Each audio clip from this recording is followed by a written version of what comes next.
from Sensational After 60 and Susan from Lil Polo. They did a collab together. On with the glasses.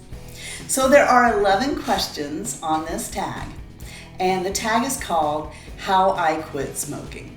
Now, both of them were shocked when they found out that I smoked. I guess neither one of them realized that I smoked, and which is kind of funny because I smoked for, depending on where you count, 28 years. So the first question is, when did you start smoking and when was your last cigarette? All right, well, I started smoking when I was 15, but that was just when I was with Mr. Shy Guy. Okay, so when me and Mr. Shy Guy, because Mr. Shy Guy has always smoked from the time I met him, which is like 37 years ago. So, yeah, he smoked and I wanted to be cool, and so I smoked with him. I felt oh so cool and grown up if I was smoking with Mr. Shy Guy. And that was when I was 15. So I didn't smoke unless I was with him. So I don't know if you want to count that or not. Through school, I also had another job where I worked downtown. And at downtown, the women were, let's just say that because of my schooling that I actually started out on the executive floor, which apparently you had to work there a very long time in order to get there. So there were all kinds of nice little rumors about how I got there. But I wanted, let's say that the average age on the floor was 35 and I'm 18. So I wanted to fit in, right? So what was happening at the time was Virginia Slims had come out with a cigarette called Virginia Slim Menthol Lights. I don't know if they still have this cigarette or not, probably. And they came in little 10 packs, little sample packs of cigarettes. If you can actually believe that people were allowed to do this, yeah, they did. So on every street corner, there were people standing around with bags because this was a lady's cigarette. And they were standing around with baskets full of these sample 10-pack cigarettes, which is essentially a half a pack of cigarettes for free, and handing them out. So like on my lunch, I'm just going around and around the block picking up packs of cigarettes. And some of them, they thought that was rather amusing. They were not at all shy about letting me have 2 and 3 of them. So I had an endless supply of cigarettes for a little bit. And I started smoking to be more grown up, because I thought that they would accept me and they would consider me a grown-up and I would be sophisticated and stuff. And they smoked, a lot of them smoked. Because back then you could smoke in the office at your desk. So I thought if I smoked, they would think that. And so that was when I was 17. And so we're talking like 1979, 1980. I was smoking full-time. From then until my last cigarette was on July 4th, 10 years ago.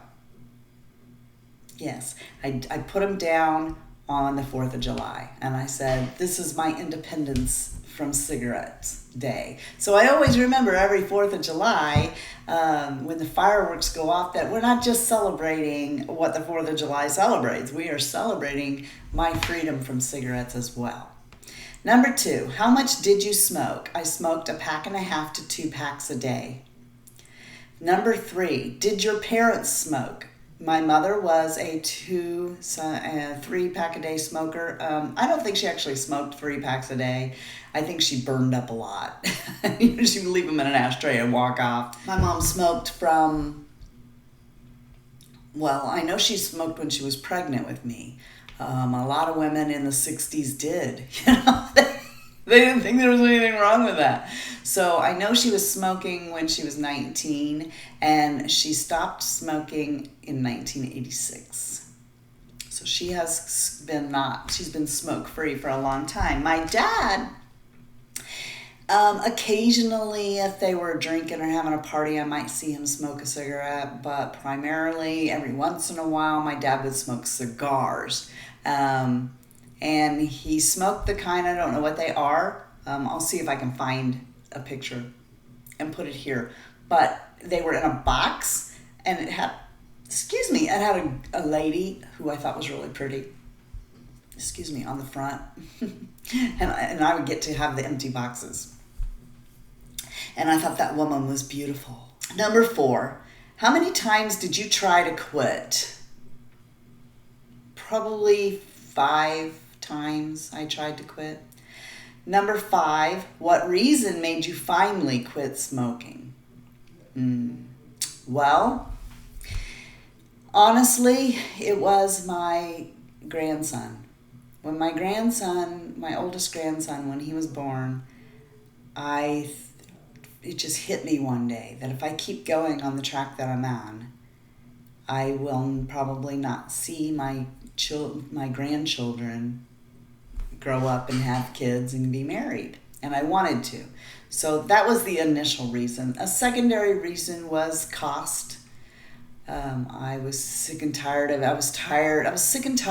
being sick and tired, okay? And any addict of any kind, whether that be cigarettes, food, booze, drugs, sex, anybody who has an addictive personality understands being sick and tired of being sick and tired. Okay, when you get to that point, then you'll quit. Number 6. Did you use a smoke-free aid like nicotine gum or patches? Well, that's very interesting. Yeah, I did for a week. For a week, I tried the patch, okay? Now, you should also know that I didn't just give up cigarettes. I gave up 3 things at the same time because 2 of those things were triggers for the cigarettes. So I gave up my cigarettes, I gave up all soda pop, and I gave up coffee. When I say coffee, I mean full-fledged coffee.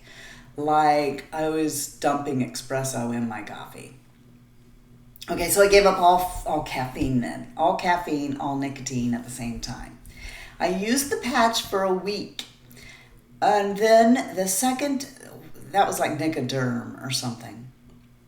Then on the second week, I couldn't afford to have the Nicoderm patches, so I bought an off-brand, and it was like, one of them was circle, one of them was square. And something bad happened. I had like an allergic reaction to it. And wow, that was a really bad day. So yeah, for a week. Then after that, I just bare knuckled it. Oh my goodness, the headaches, the stuff. But yes, I know what it's like to go piling in through the trash. Okay, only an ex-smoker is gonna understand rummaging through the trash for a cigarette butt. Okay, I've had my days of that. Yeah, one day I can remember at the lowest was pulling birthday cake off of cigarettes I had thrown away because I was gonna quit. So yeah, all right. Number 7, did you gain weight? No, I didn't. Not from that. Not initially. I think later what happened was I got a sweet tooth. I never had a sweet tooth prior to, when I smoked all through my life and never really had a sweet tooth. After I stopped smoking, I got a major sweet tooth. So then I started putting on some weight. But that was like 6 months to a year later. That wasn't right after I stopped smoking. Number 8, what is life like as a non-smoker? Being a non-smoker means I don't stink. Since I stopped smoking, I realized that I stunk. For a lot of years, I stunk. You don't realize because you can smell. It's like your sense of smell is gone or something and you don't smell it anymore. So I did not know that I stunk. And everyone knew it, my clothes, everything. And so, that is wonderful. It is wonderful that my health keeps getting better. Here we go. I'll show you something. Okay, ready?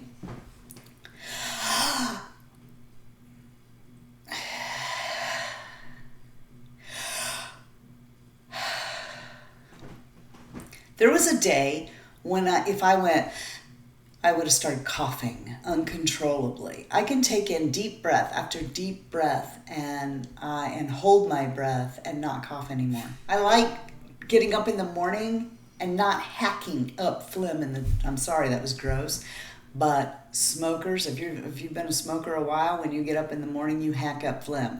The cost, of course, the fact that I'll be around longer because I don't smoke, that's a plus.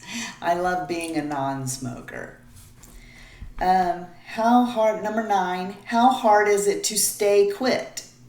If you're at that stage where somebody's pushing you to quit or you're quitting for somebody else, it's not going to work. Eventually, you will go back to smoking. You're only going to be able to stop smoking if it's something you want to do. Okay? All right. So what was my proudest moment as a non-smoker? My proudest moment as a non-smoker was the day that I went to see my doctor for a checkup. And he said my lungs were clear. That it as if I have quit long enough now that it's as if I never was a smoker. And the last question, number 11. What words of advice would you give to others who still smoke? Okay. I have told everyone I know who smokes, if they ask me, now if they don't ask me, it's none of my business. When I smoked, I did not appreciate people telling me that I needed to quit smoking. So if I were going to give people advice on stopping smoking, I would say pick a quit date, okay? And make it in the future. Make it 6 months in the future and work your way there. So maybe in this month you say, okay, only you know what your triggers are and where you smoke the most. So is that while you're on the phone? For me, it was. Whenever I was talking on the phone, I'd light up a cigarette and start smoking, and I'd smoke the whole time I was on the phone. So, okay, on month 1, I'm not going to smoke anymore. This is the way it was for me. I'm not going to smoke anymore at my desk while I'm working. I have to go outside if I want a cigarette. Then it went from that to I'm not going to smoke while I'm on the telephone, because I was just taking the telephone outside and smoking and talking on the phone all day.